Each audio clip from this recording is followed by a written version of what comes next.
Aujourd'hui, on va parler de pavot. J'ai fait la récolte il y a quelques semaines déjà. Donc, quand on parle de pavot, il y a beaucoup de gens qui pensent que c'est interdit d'en posséder. Mais c'est pas du tout interdit. Donc, si vous ne le savez pas, c'est à partir des pavots qu'on fait l'opium. En effet, cette plante, elle contient pas mal d'alcaloïdes, dont la morphine, la codéine aussi, qui sont actuellement des substances qui sont utilisées dans la pharmacopée.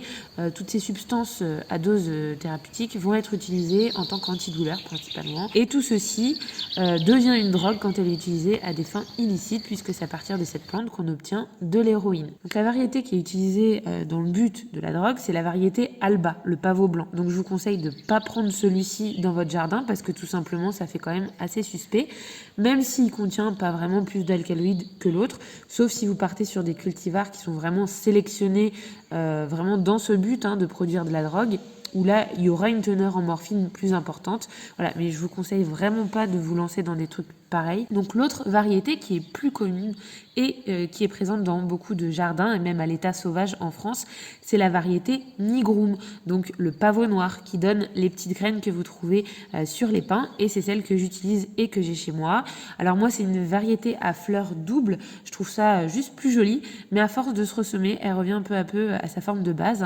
Donc j'ai à la fois des grosses fleurs doubles, par endroits j'ai des petites à pétales plutôt simples. Ils sont bien secs et ouverts. On le voit aux petits trous qui sont juste là, par lesquels vont sortir les graines. Donc là, je vais récolter toutes les têtes. Ça se casse à la base, là comme ça, et là si je secoue,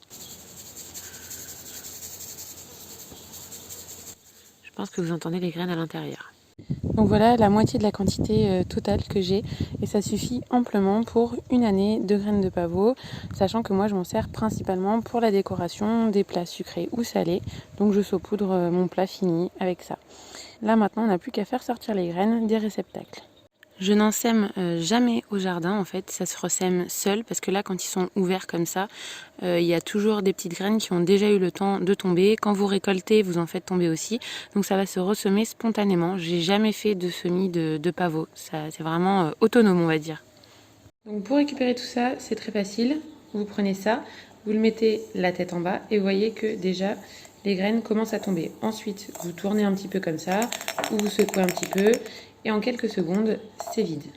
Là, si je secoue, je n'entends plus rien, donc c'est vide. Voilà, vous avez vu, c'est vraiment pas compliqué à récolter. Ça tombe tout seul quand c'est bien sec.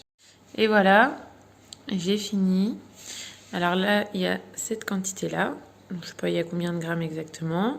Et puis tout ça, il reste toujours quelques petites graines à droite à gauche. Je vais aller le remettre au potager dans des zones où je me dis, j'aimerais bien qu'il y ait des pavots l'année prochaine, et hop, ça va repousser tout seul. C'est un truc hyper facile, hyper simple. Comme vous voyez, en même pas 10 minutes, j'ai récolté tout ça. C'est vraiment une petite culture que vous pouvez mettre dans votre jardin, qui fait joli, parce que ça fait des fleurs qui sont magnifiques. Là, c'est des pavots doubles que j'ai, donc c'est vraiment des très grosses et jolies fleurs.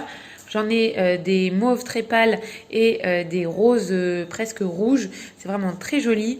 Ça, c'est ultra résistant, vous n'avez pas besoin de l'arroser, rien, c'est coriace comme tout. La seule chose sur laquelle il est un peu relou, il n'aime pas être repiqué en fait. Donc laissez-le pousser là où il choisit de pousser, parce que le fait de le déplacer d'endroit, des fois il aime pas trop, même souvent il aime pas trop, il va mourir.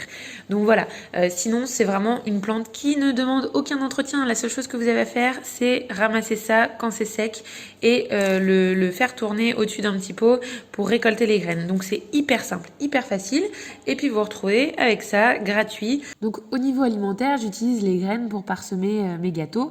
Je trouve ça vraiment très joli, ça remplace les espèces de petits vermicelles de sucre, vous savez, que vous mettez des fois qui industriels quoi, avec un côté un peu plus rustique et authentique au plat quand même, je trouve. Donc voilà, juste une petite pincée, donc ça se consomme pas vite du coup, et ça décore. Là j'ai fait une deuxième récolte un peu après vous avoir filmé cette partie, donc j'ai rempli le pot entier, et je pense que ça va me tenir l'année entière. Vous pouvez aussi en mettre sur et dans vos pains. Des fois quand je fais un gros gâteau nature, j'en mets aussi un petit peu dans la pâte pour que ce soit un peu plus fun visuellement. Et on peut aussi en faire une huile. Alors perso, j'ai pas encore essayé, mais il y a 50% de la graine qui est composée d'huile, donc c'est plutôt sympa si vous en avez beaucoup. Alors je vous rassure, dans les graines, il n'y a pratiquement pas d'alcaloïdes. J'en ai mangé parfois relativement souvent et j'ai pas vu les petits éléphants roses, rassurez-vous. Il y en a apparemment qui utilisent les feuilles en salade. les jeunes feuilles. Alors ça par contre je fais pas, je crains un petit peu parce que ça veut dire que si la plante elle est verte, il y a encore sa sève et donc son latex et il est aussi présent dedans quoi. Et la concentration en alcaloïdes elle est justement surtout présente dans ce latex. Donc dans les jeunes feuilles à mon avis doit y en avoir quand même, hein, même si peut-être moins que les vieilles, ça doit quand même être perceptible. Donc je sais pas si vous en mangez et que vous avez déjà testé, dites-moi ce que ça vous a fait. Moi perso, je préfère pas tester, voilà, j'ai pas trop envie de me lancer dans ce genre de choses. Donc dans cette vidéo, je vous parlerai pas de ces usages pharmaceutiques, déjà parce que je pense que je risque de me faire striker la vidéo, mais aussi parce que je le pratique pas, je sais même pas quelle concentration mes plants contiennent, donc je trouve que c'est un peu trop dangereux. On peut faire des overdoses quoi, donc si on se trompe, donc voilà. Puis franchement, on n'a jamais eu pour l'instant besoin d'antidouleurs. Donc la question elle s'est jamais posée. Quand on a mal, on supporte, hein, ça permet de s'endurcir un petit peu aussi au final. Et je pense que à force en fait on ressent de moins en moins la douleur, donc on n'a pas besoin de ce type d'antidouleur qui est quand même vraiment très très fort.